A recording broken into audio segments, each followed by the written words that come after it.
Hi అండి, welcome to our channel. ఈరోజు ఎంతో ఈజీ అండ్ టేస్టీ చేపల కర్రీ అండి. చాలామందికి చేపల కర్రీ అనడం అంటే భయంగా ఫీల్ అవుతూ ఉంటారు కదా. అంతెందుకు నేను కూడా అలానే ఫీల్ అయ్యేదాన్ని ఫస్ట్ టైం. బట్ ఒకసారి ఇలా ట్రై చేస్తే మాత్రం అందరూ ఈజీగా చేస్తారండి. టేస్ట్ విషయానికి వస్తే మాత్రం సూపర్గా ఉంటుంది. మరి ఇది ఎలా చేయాలో చూద్దాము. నేను ఒక కేజీ జెల్ల తీసుకున్నానండి. దీన్ని మంచిగా పీసెస్గా కట్ చేసుకొని దీనిలో ఉన్న డస్ట్ మొత్తం మురికిపోవడానికి ముందుగా ఒక స్పూను ఉప్పు వేసుకోవాలండి. ఉప్పు వేయడం వల్ల ఇందులో ఉన్న నీచు వాసన అనేది మొత్తం పోతుంది. మనం ఊర్లో అయితే మంచిగా క్లీన్ చేసుకొని వస్తుంది, కానీ ఇక్కడ సిటీలో అయితే ఇబ్బంది కాబట్టి ఇలా నేను చూపిస్తున్న విధంగా ఫస్ట్ ఉప్పు అయితే వేసి చేతితోని మంచిగా రబ్ చేస్తున్నట్టు నిదానంగా, ముళ్ళులు ఉంటాయండి, నిదానంగా మంచిగా క్లీన్ చేసుకోవాలి. ఎంత క్లీన్ చేసుకుంటే అంత మంచిది, నీచు వాసన అనేది ఉండదు.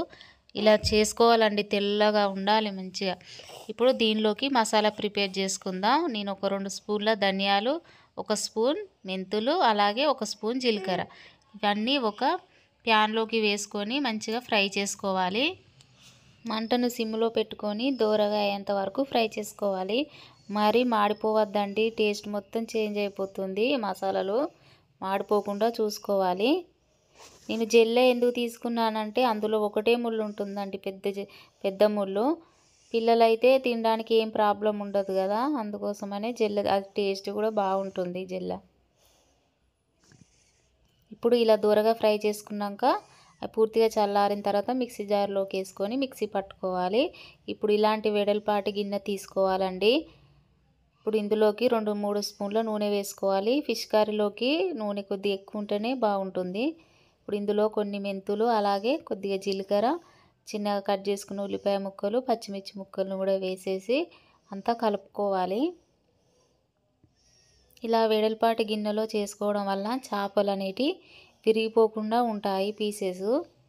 ఇవి కొద్దిగా మగ్గిన తర్వాత అల్లం ఎల్లిగడ్డ పేస్టు, 1/2 టేబుల్ స్పూన్ పసుపు కూడా వేసి మంచిగా అన్నీ ఫ్రై అయ్యేంత వరకు కలుపుకోవాలి.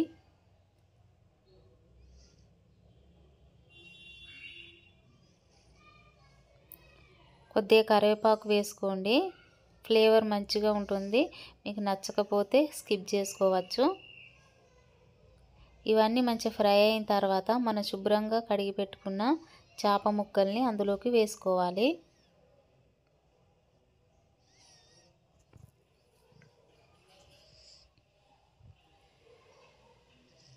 అన్ని చేప ముక్కలు వేసిన తర్వాత మంటను సిమ్లో పెట్టుకొని కలుపుకోవాలండి, ఎందుకంటే చేపలన్నీ చితికిపోతాయి. ఇలా ఒకసారి కలిపేసుకొని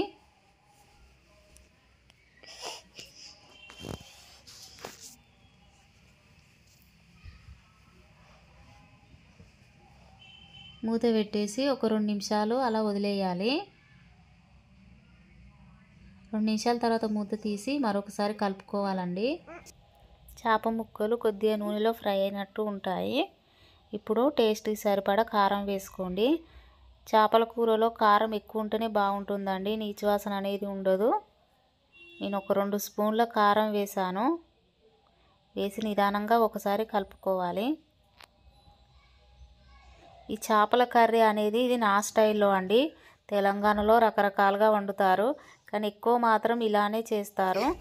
నేను చెప్పిన విధంగా చేస్తే మాత్రం ఫస్ట్ టైం చేసే వాళ్ళైనా ఈజీగా చేస్తారండి. ఇలా అంతా ఒకసారి కలుపుకున్న తర్వాత మనం నానబెట్టుకున్న చింతపులుసును పోసుకోవాలండి. చింతపులుసు అనేది కొద్దిగా ఎక్కువనే పోసుకోవాలి, చిక్కగా. పులుపు, కారం, ఉప్పు అన్నీ మంచిగా ఉండాలండి, అప్పుడే బాగుంటుంది. ఈ చింతపులుసు కొద్దిగా బ్లాక్ ఉన్నదని అనుకోకండి, ఇది లాస్ట్ ఇయర్ చింతపండు కాబట్టి బ్లాక్ ఉంది. టేస్ట్ మాత్రం బాగానే ఉంటుంది. ఇప్పుడు అందులోకి సరిపడా వాటర్ పోసుకోవాలి. మరీ ఎక్కువ వాటర్ పోసుకోవద్దు, నీళ్ళులా అంత బాగోదు. చేపల పులుసు అనేది చిక్కగా ఉంటేనే బాగుంటుంది.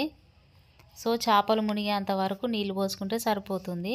ఇప్పుడు మనం చల్లారిన తర్వాత మసాలా దినుసులన్నీ ఇలా మెత్తగా పౌడర్ లాగా మిక్సీ పట్టుకోవాలండి. ఇప్పుడు ఒక మరుగు వస్తున్నప్పుడే ఈ ధనియాలు, మెంతులు, జీలకర్ర మిక్సీ పట్టుకున్న పౌడర్ను అందులోకి వేసుకోవాలి. ఇప్పుడు వేస్తేనే మసాలాలన్నీ పట్టి మంచిగా ఉంటుంది టేస్ట్. లాస్ట్లో వేయొద్దు, మధ్యలోనే వేయాలి. ఇదంతా వేసి ఒకసారి కలిపేసి మీడియం ఫ్లేమ్లో ఒక 5-6 నిమిషాల పాటు ఉడికించుకోవాలి. హై ఫ్లేమ్ పెట్టొద్దండి, ముక్కలన్నీ చితికిపోతాయి. ఉప్పు కారం ఒకసారి చెక్ చేసుకోవాలి.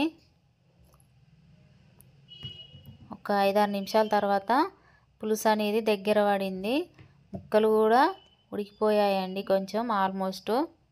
గంట అనేది అస్సలు యూజ్ చేయొద్దండి, ముక్కలన్నీ ఇరిగిపోతాయి. ఇలా తిప్పుతూ ఉండాలి. ఒక క్లాత్ పట్టుకొని చూపిస్తున్న విధంగా. చిక్కబడిపోయింది కదా పులుసు. ఇప్పుడు అంతా ఒకసారి ఇలా తిప్పుతూ ఉండాలండి. మంటను మాత్రం మీడియం ఫ్లేమ్లో అయినా లేదంటే సిమ్లో పెట్టుకున్నా సరిపోతుంది, కానీ హై ఫ్లేమ్లో మాత్రం అస్సలు పెట్టకండి.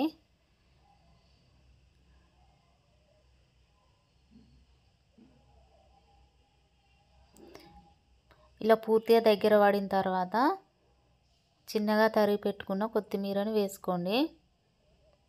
వేసి అంతా ఒకసారి తిప్పుకోవాలి. ఇలా లాస్ట్లో వేయకుండా కొద్దిగా ఉడకడం అయిపోయింది అనే స్టేజ్లో ఇలా కొత్తిమీర వేసి కొద్దిగా మరగనిస్తే టేస్ట్ ఇంకా బాగుంటుందండి. మూత పెట్టేసి మరో 2 నిమిషాలు అలా ఉడికించుకోవాలి సిమ్ములో.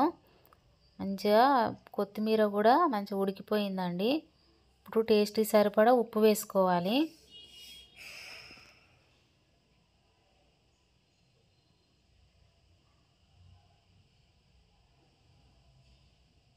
ఉప్పు వేసి అంతా కలిసేటట్టు ఒకసారి కలుపుకొని 1 నిమిషం పాటు అలా ఉడికించుకోవాలి. ఇప్పుడు ఉప్పు కారం చెక్ చేసుకోవాలి. ఉప్పు కారం ఓకే అనిపిస్తే స్టవ్ ఆఫ్ చేసుకోవడమే. అంతేనండి, ఎంతో ఈజీ అండ్ టేస్టీ చేపల కూర రెడీ అయిపోయింది. ఇది ఆ రోజు కన్నా నెక్స్ట్ డే మార్నింగ్ తింటే మాత్రం టేస్ట్ ఇంకా బాగుంటుందండి. చేపల కూర వండరాని వాళ్ళైనా ఈ విధంగా చేస్తే ఈజీగా చేస్తారు, టేస్ట్ కూడా బాగుంటుంది. పిల్లలు ఫిష్ కర్రీ అంటే ఎక్కువ తినరు కదండి, స్మెల్ కోసం కానీ లేదంటే ముళ్ళులు ఉంటాయని భయంతో. బట్ బొమ్మ చేప కానీ ఇలాంటి జెల్ల చేప కానీ తెచ్చి తినబెట్టడం వల్ల వాళ్ళ బ్రెయిన్ డెవలప్ అనేది మంచిగా ఉంటుంది. కంటి చూపుకు కూడా చాలా మంచిదండి. ఈ వీడియో అర్థమైతే కనుక ఒకసారి ట్రై చేసి ఎలా వచ్చిందో మీ ఫీడ్బ్యాక్ను కామెంట్ బాక్స్లో కామెంట్ చేయండి. ఒక లైక్ చేయండి ప్లీజ్. అలాగే సబ్స్క్రైబ్ చేసుకోండి, పక్కనున్న బెల్ గంటను క్లిక్ చేయండి. Thank you for watching.